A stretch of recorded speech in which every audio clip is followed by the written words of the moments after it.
देशातलं पहिलं रमाई आंबेडकरांचं हे जे साहित्य संमेलन आहे त्याच्या पहिल्या अध्यक्ष म्हणून एकदिवसीय साहित्य संमेलन आहे, त्या रमणीताई सोनवणे यांचा सन्मान या ठिकाणी होतोय. भारतीय संविधानाची प्रत, विश्वशांतीचं प्रतीक, पंचशील व सन्मान चिन्ह देऊन आपण त्यांच्या या ठिकाणी सन्मान करतोय.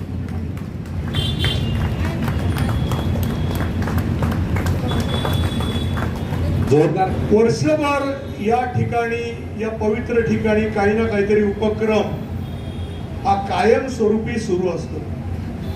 मग तो प्रत्येकाचा वाढदिवस असो, काही कार्यक्रम असो, काही उपक्रम असो, आमचे विठ्ठल दादा गायकवाड हे कायमस्वरूपी या ठिकाणावर गजबज ही कायमस्वरूपी सुरू असते.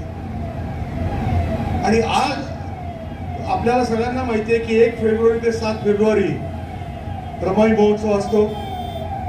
आणि आम्ही असा विचार केला की महामाता रमाईंची पुण्यतिथी 27 तारखेला झाली.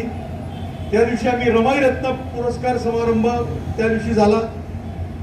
अखिल भारतीय रमाई साहित्य संमेलन हे या वर्षापासून सुरू करायचंच हा निश्चय केला आणि आज हे पार पडत आहे. आमचं एकच ब्रीद आहे मित्रांनो, भारतरत्न विश्वरत्न बाबासाहेब आंबेडकर हे महान होतेच, त्यांनी लेखन, विपुल लेखन केलं. पण आज एक लक्षात घ्या की रमाईंची जर साथ नसती तर ही गोष्ट साध्य झाली नसती. त्यामुळे बाबासाहेब इतक्याच रमाई पण मोठ्या हे आपण लक्षात ठेवलंच पाहिजे. सर्वांना प्रथम जय भीम. या पहिल्या महामाता रमाईबाई साहित्य संमेलनाचे अध्यक्षा रमाताई, त्या रमणीताई, त्याचबरोबर साहित्य संमेलनाचे अध्यक्ष श्रीपाल सबनीस सर, आडकर साहेब, सचिन निटकर सर आणि ह्या सर्वांचं संयोजक माझे मित्र विठ्ठल गायकवाड आणि उपस्थित बंधुभगिनी. खरं तर पुतळा बसवण्याच्या पहिल्या संकल्पनेपासून शेवटपर्यंत मी बरोबर होतो आणि याच्यामध्ये ज्या ज्या काही तांत्रिक अडचणी आल्या किंवा बाकी गोष्टी याच्यामध्ये खारीचा वाटा म्हणून मदत केलेली आहे. आणि हे बाबासाहेबांचं ऋण व्यक्त करण्याची एक संधी मला विठ्ठल गायकवाडकडून मिळालेली आहे. आणि खरोखरी खूप आनंद होतो की विठ्ठल गायकवाड आणि जी समिती आहे ती समिती सतत दररोज एक प्रबोधनपर कार्यक्रम इथे करते आणि त्यानिमित्ताने लोकांच्या पुढे खरोखर रमाई आणि डॉक्टर बाबासाहेब आंबेडकरांचे विचार हे लोकांपर्यंत पोहोचवण्याचं काम या ठिकाणाहून होतं. हे ठिकाण दिवसेंदिवस आपल्या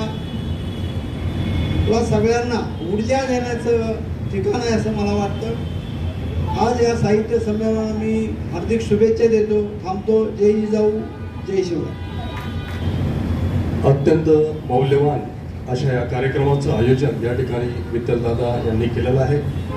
आत्ताच आडकर साहेबांनी सांगितल्याप्रमाणे गेल्या दशकापेक्षा जास्त विविध विषयांवर, विविध पैलूंवर या ठिकाणी अनेक महत्त्वाची व्यक्ती महाराष्ट्र राज्यातील असतील किंबहुना त्याच्या बाहेरचे इथे येऊन गेलेले आहेत. मोठं विचार मंथन, एक मोठं व्यासपीठ, व्यासंग असलेलं व्यासपीठ या ठिकाणी या रमाबाईंच्या पवित्र नगरीमध्ये निर्माण करण्याचं काम विठ्ठलदादांनी केलेलं आहे.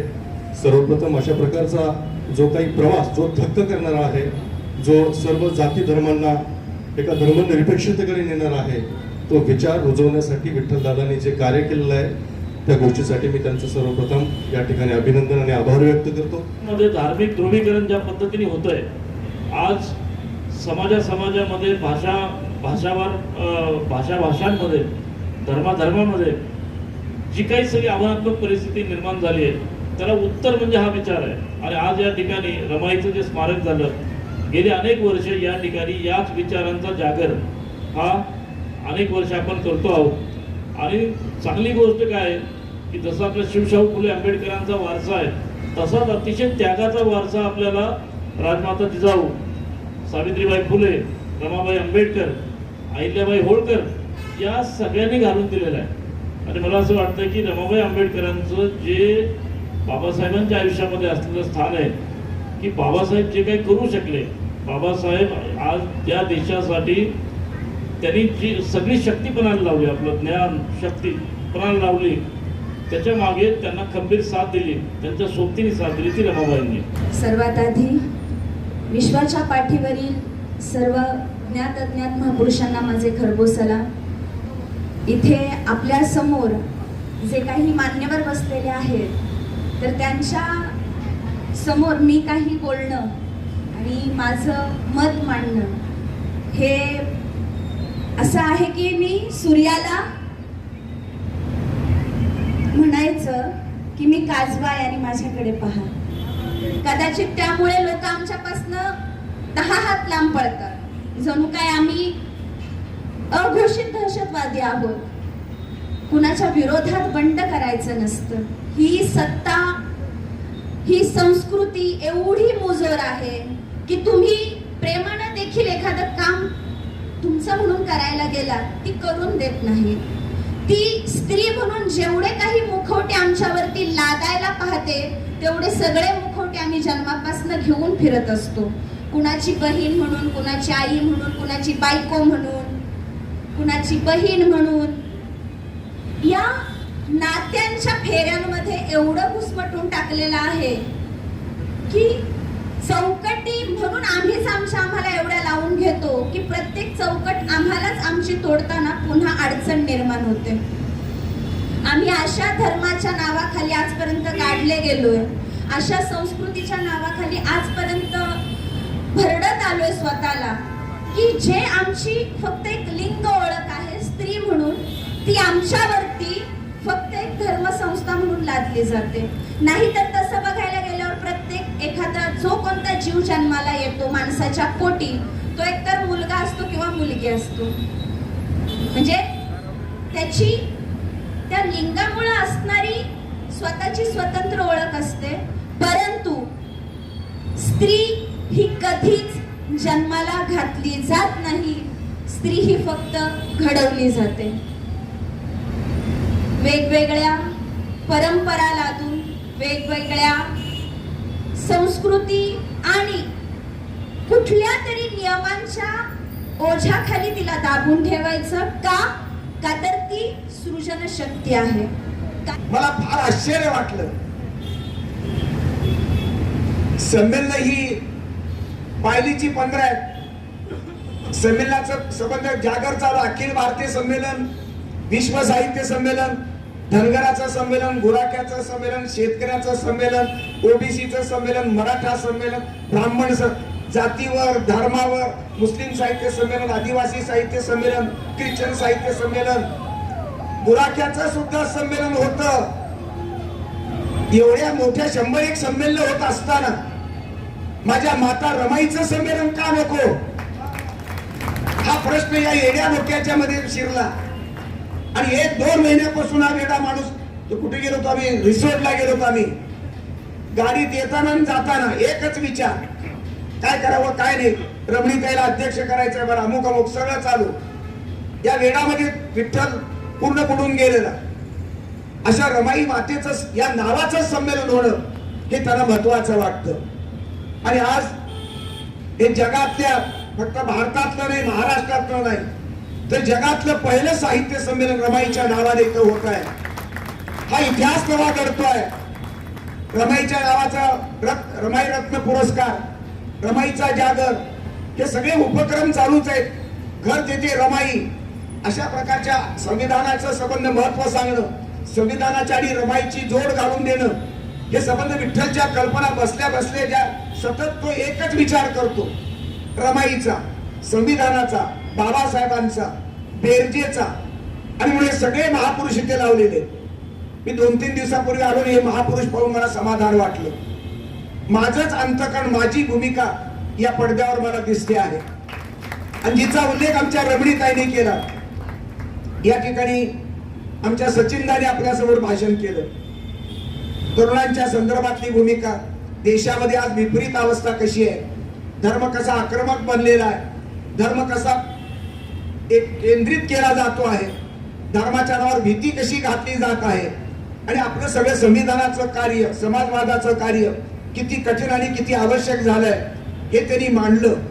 ज्ञानेश्वर मोळकरांनी शिवाजी महाराज ते बाबासाहेब आंबेडकर वाया रमाई, जिजाऊचा प्रवास रमाई पर्यंत येऊन पोहोचण्यामध्ये मला मान्य, विठ्ठल रमाईचा पुत्र आहे. आमचे ज्ञानेश्वर मोळक हे जिजाऊचे पुत्र आहेत.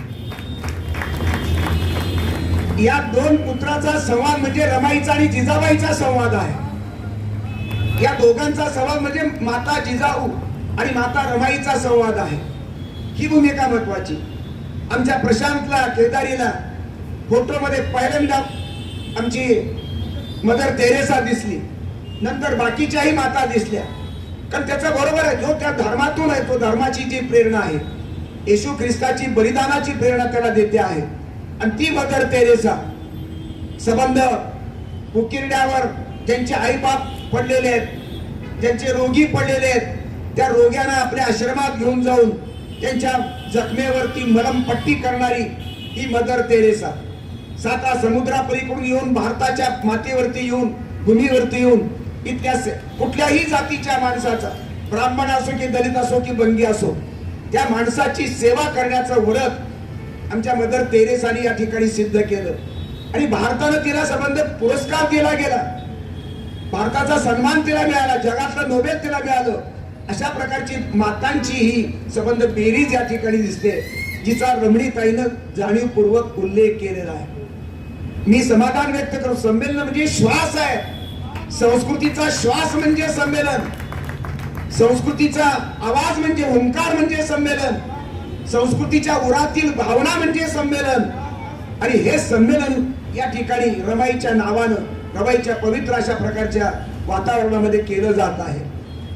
50 लोक आहेत, तुम्ही जास्त लोक नाही आणि आम्ही 7-8 लोक, 10 लोक इथे आहोत. पण हा अत्यंत सुंदर अशा प्रकारचा सोहळा आहे. आम्हाला तर 2 पोरं विद्यार्थी असले तरी शिकवावं लागतं. आम्ही निष्ठेनं तेवढाच ओरडणार नाही, बेंबीच्या देठापासून बोलणार, मी नाटकपणा करणार नाही, मी कमी बोलणार नाही, का मी पाना चोरणार नाही, याच्यापैकी कोणी उठून जाणार नाही. हा कार्यक्रम संपेपर्यंत कोणीही उठून जाणार नाही, कारण हे कोणीही राजकीय पुढारी नाहीत. समाजाची बांधिलकी, समाजाच्या कल्याणाची बांधिलकी स्वीकारणारी ही माणसं आहेत. आणि मग यांच्या अंतःकरणामध्ये किमान अशा प्रकारची भावना, आपुलकी, आत्मीयता प्रबोधन करण्याची जाणीव ही संबंध या संबंध माणसांमध्ये आहे. आणि म्हणून रमाईचा संबंध हा जागर जो होतोय, संमेलनाच्या निमित्तानं जागर होतोय, ते मला अत्यंत मोलाचं वाटतं. मित्रहो, संमेलन झाली पाहिजे, ते अनेक प्रकारे झाले पाहिजेत. कुठली किती कोणाच्या नावाने घ्या, पण संमेलन घ्या. कारण संमेलन म्हणजे बेरीज आहे. कवींची, कलावंतांची, लेखकांची, विचारवंतांची बेरीज त्या ठिकाणी होते, विचारमंथन त्या ठिकाणी होतं, प्रबोधन होतं आणि प्रबोधनातून सत्याचा जागर होतो. सत्य रुजवणं, सत्य पेरणं आणि सत्याची उगवण करणं हे संमेलनाचं मुख्य काम आहे. आणि म्हणूनच सत्याची बांधिलकी मानणारी आमची रमणीताई या ठिकाणी अध्यक्ष झालेली आहे. तिनं खरं म्हणजे सुरुवातीला विनम्रपणा घेतला, पण नंतर जी ढसाळ लक्षात आला, ती नामदेव ढसाळाची बहीण आहे. माणसाने भाडकाऊ व्हावे, माणसाने भाडकाऊ व्हावे, माणसाने बलात्कार करावे, दवाखाने, तुमचे काय शाळा, कॉलेज, कुठे कुण्याही याच्यावरती काय चढावे आणि संबंध म्युन्सिपाल्टीच्या होलमध्ये ज्ञानेश्वर, कापका, तुकाराम याला घालावे आणि सगळं जाऊन राग करावं. आणि उरलेली जी माणसं आहेत त्या माणसाने मग आजोबा, आबाला आजोबा आणि जमिनीला आजी मानून गुण्या गोविंदानं 1 तीळ 7 जणांनी नाही, 7 बामणं निघाले तर काय करणार?